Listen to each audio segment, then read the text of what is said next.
If we want to solve the problem that rich people get a much better legal defense than poor people, we need to actually come up with some creative solutions.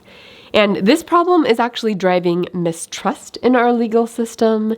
It's a problem with both discerning truth and doing justice, because our legal system has both responsibilities. And so I would like to just put forth a creative solution to this that relates to quadratic funding. Like, can we use some of these clever algorithms to make it such that rich people still pay money into the system, but that money gets dispersed more evenly and more fairly? Let's start by thinking about how this works right now. And that is that the poor person has to go with the government-hired lawyer, while the rich person can hire their own expensive lawyer. They can pay a ton of money into the system for that lawyer, and that expensive lawyer is probably going to be better in court. Now, this doesn't necessarily mean the rich person always gets off the hook. I mean, sometimes the truth is just really hard to hide, and the legal system is trying to figure out the truth. Does this person deserve jail? Does this company deserve prosecution? Whatever. So sometimes the truth comes out despite the money that's been paid for a really good defense. But I think nobody denies that a very expensive lawyer is more skilled at actually getting their side to win. And that feels unjust, and it is unjust.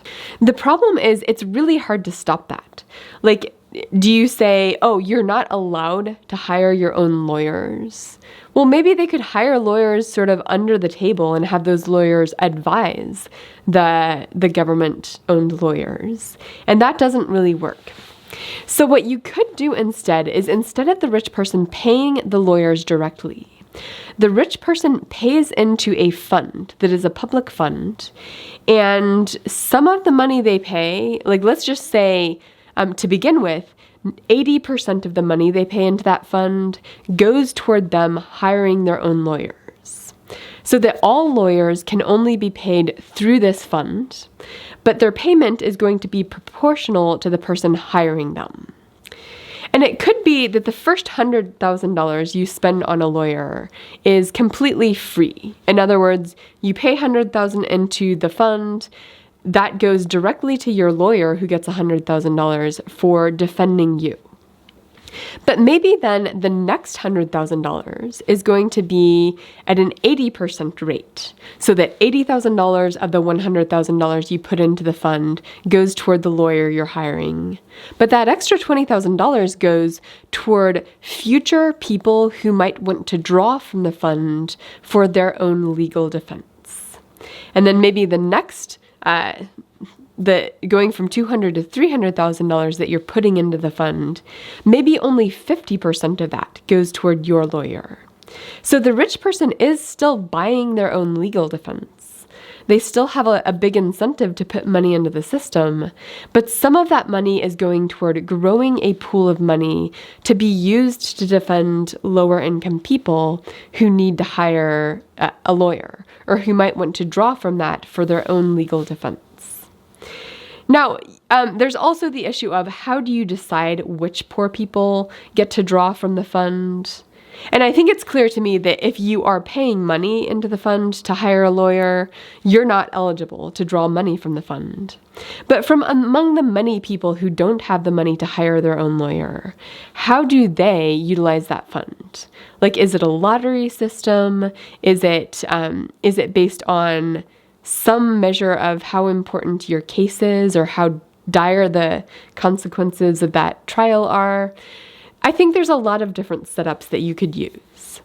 My main point here is that I think the system could be used such that you're still building up the money to support the legal system and to support lawyers, but you're doing it in a way where some of that gets channeled to make the system a little bit more fair. And the exact parameters for that could change. Like, maybe the system wants to test out, is it an 80% transference rate? Is it a 50% transference rate? And there's probably a lot of lawyers who would probably prefer to defend lower income people. Maybe they went into the law to do justice in the world, but they ended up just serving rich people, and maybe some of them don't like that. This might create a differently stratified group of lawyers where some of them could say, you know what, I'll take a 50% pay cut in order to defend people from this pool of money that's for defense of the poor. And why am I calling this quadratic funding? Well, so part of the deal here is the idea with quadratic funding is that there's a public good. And in this case, the public good is the funding for legal defense of people who cannot fund themselves. And that you want rich people to pay into that public good, which they will only do if there's a benefit to themselves.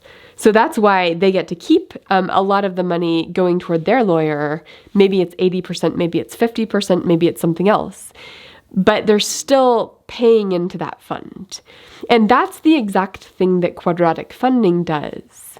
Now, it does it through a specific function, which is the square root function. Like your lawyer would get the square root of the dollar amount that you put into the fund. And the problem, of course, with that is I actually sat down and tried to do the numbers myself to come up with a numerical example for this video. And what I discovered pretty quickly was that the square root function, which is, the quadratic function depending on how you look at it and whose perspective you look at it from, that just doesn't quite work. Like you might need a weird function that's x to the power of 0.8 or x to the power of 0.3, and you're going to need some sort of coefficient. Like the function might actually be complicated. And when functions get complicated, sometimes it's easier just to parse out the way things are working into tiers, going from 0 to 100,000, 100,000 to 200,000, because that's just easier for people to understand. But the idea behind quadratic voting is still behind this idea. And this is something I think we need to implement in more creative places around the economy. So that's just a fun idea. I don't know if it would work, but I think we need to play around with ideas like this and test some of these out to see, could it actually increase people's trust in the legal system?